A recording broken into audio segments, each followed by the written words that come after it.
তারিখ আত্মীয় স্বজন এবং সুধী মণ্ডলী ও আমাদের প্রিয় ব্যক্তিবৃন্দ, আসসালামু আলাইকুম। এটা আমরা গত বছরে করেছি, কিন্তু এই বছর সময়ের স্বল্পতায় নির্বাচনের ব্যস্ততার জন্য ছোট আমি গিয়েছে, কিন্তু আমি যদি জানতে পারতাম তাহলে আমি এটা পুরা জেলা ব্যাপী আমি এটাকে করানোর জন্য আমি পরামর্শ দিতাম।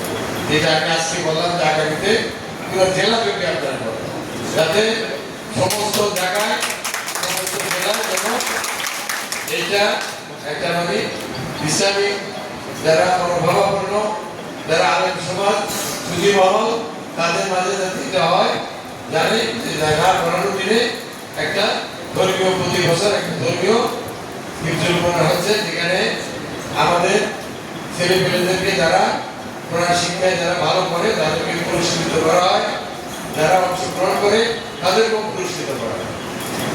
সুধী মণ্ডলী, এইটা গেল আপনার হিন্দুল কোরআনের পাঠ।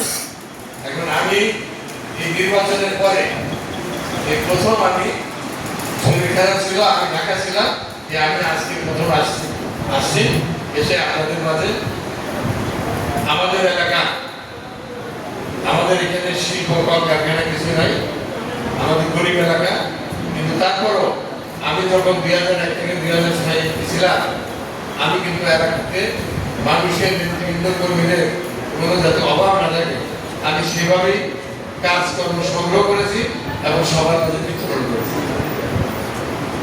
5ই আগস্টের পরে সরকারি খাদ্য বন্টন নিয়ে বিভিন্ন ধরনের কথা, বিভিন্ন ধরনের উৎসাহ, এতে আমাদের ভাবমূর্তি ক্ষুণ্ণ হয়েছে। যেমন এই সম্প্রতি বর্তমানে যে উপজেলা পৌরসভাতে যে চাল বিতরণ হচ্ছে, সেখানে 6 নম্বর ওয়ার্ডে হিন্দু ভাইদের অভিযোগ তারা ঠিক মতো পায় না, তারা পায় না। এজন্য তাদের ক্ষোভ। আমি অনুষ্ঠানকে বলবো যে আপনি খোঁজ নিয়ে তাদের মধ্যে যদি কিছু কার্ড থাকে আপনি বিতরণ করে দেন, অথবা কিছু চাল বিতরণ করে দেন, যাতে তাদের ক্ষোভ প্রশমিত হয়। আমি আপনারা শুনে রাখেন, আমি অনুষ্ঠানকে বলেছিলাম যে অনুষ্ঠান আপনি একটা শিডিউল করে কোন ইউনিয়নে কবে এই বিজেপি বিতরণ হবে, আপনার উপস্থিতিতে বিতরণ হবে, যাতে কোনো ধরনের কোনো এই চাল বিতরণ নিয়ে কোনো যাতে ওজন আপত্তি না আসে।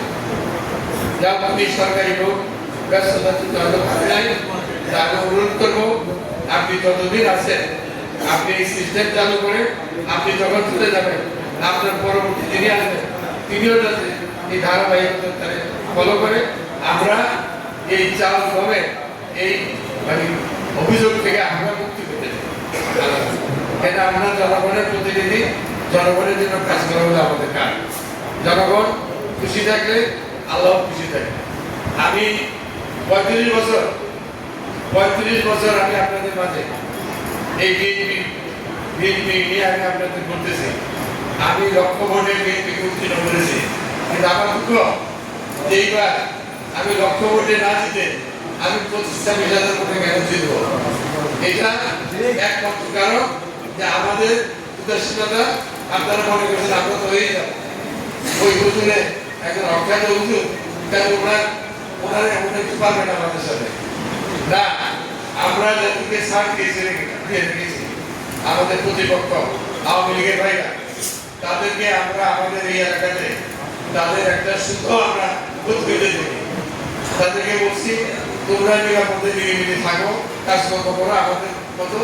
তারা এটাকে আমাদের দুর্বলতা ভেবে তারা ঘরের থেকে বাইরে আপনাদের 3 চাকার রিক্সাতে চলে আসা, তারা দাঁড়িয়ে ভোট দিয়ে তারা চলে গেছে। আপনারা যা হয়েছে আগামী আল্লাহ চাইতো এই 5 বছর আপনাদেরকে সুসংগঠিত করতে হবে, আর দুজন ঢুকে তাকে দিতে হবে। দেখেন তারেক রহমান সাহেব তিনি সহ 147 জন নতুন সংসদ সদস্য, তার মধ্যে তারেক রহমান সাহেব দেশের প্রধানমন্ত্রী, আরো নতুন যারা হয়েছে তারা দেশের মন্ত্রী হয়েছে। অর্থাৎ তারেক রহমান সাহেব নতুন প্রজন্মকে তিনি উৎসাহিত করতেছেন এবং দলের মধ্যে টেনে আনতেছে। আমাদের দলের মধ্যে আমি দেখতে পেয়েছি যে বাপে বিএনপি করে পোলায় জামাতে ইসলাম করে, পোলায় জাতীয় পার্টি করে, আওয়ামী লীগ করে। এখানে এই জাতীয় যাদের পরিবারে আছে, এই জাতীয় যাদের পরিবারে আছে প্রকাশরা, আপনারা নিজের থেকে দলের পদ পদবি ছেড়ে দেন, সদস্য থাকে, কিন্তু আমরা আপনাদেরকে দলের পদ পদবি থেকে আমরা সরিয়ে দেব। কারণ আপনাদের উদ্দেশ্যটাই আজকে আমাদের এই নির্বাচনে আমাদেরকে এই কঠিন কঠিন কঠিন অবস্থা আমাদেরকে মোকাবিলা করতে হবে। আমি আপনাদের যে কাজ আপনাদের জন্য করছি, আমি ঢাকা বসে থাকলেও আপনারা আমাকে লক্ষ্য কোটি করে দেওয়ার কথা। সেই জায়গায় আমি এসে আমার স্ত্রী 1.5 বছর 1 টাকা কাজ করছে, আমি এসে কাজ করছি, কাজ করছে, আমার বুকে চামড়া উঠে গেছে। এই নির্বাচনে যা 2001 নির্বাচন আমাকে এই পরিস্থিতি মোকাবিলা করতে হয় না। কাজে আপনারা দল ক্ষমতা আছে, দলের সুফল করা যায়।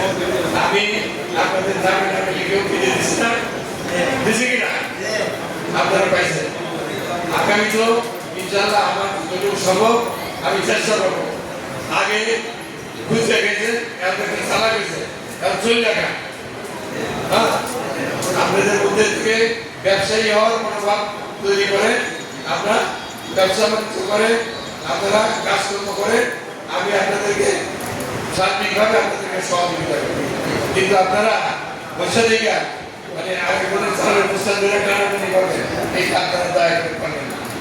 আর যারা আমাদের নেতৃবৃন্দ হইতে আরম্ভ করে, আমি জানি কারা গাঁজা ইয়াবার সাথে জড়িত, আপনারা ভালো হয়ে যান। না হলে পরে থানা প্রশাসনকে দিয়ে আমি আপনাদেরকে কোনো কথা নেই, আপনাদেরকে সরাসরি গ্রেফতার করে আপনাদেরকে জেল হাজতে পাঠিয়ে দেব। এটা পাঠিয়ে দেবো না, এটা প্রচার করাবো এবং দীর্ঘদিন যাতে জেলখানাতে থাকে সেটা জানার ব্যবস্থা করবো।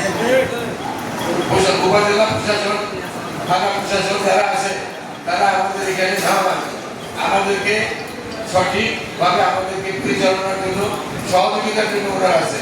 কারণ ওনাদেরকে সার্বিকভাবে আপনারা সহযোগিতা করবেন। কোনো ধরনের বেয়াদবি সহ্য করবো না।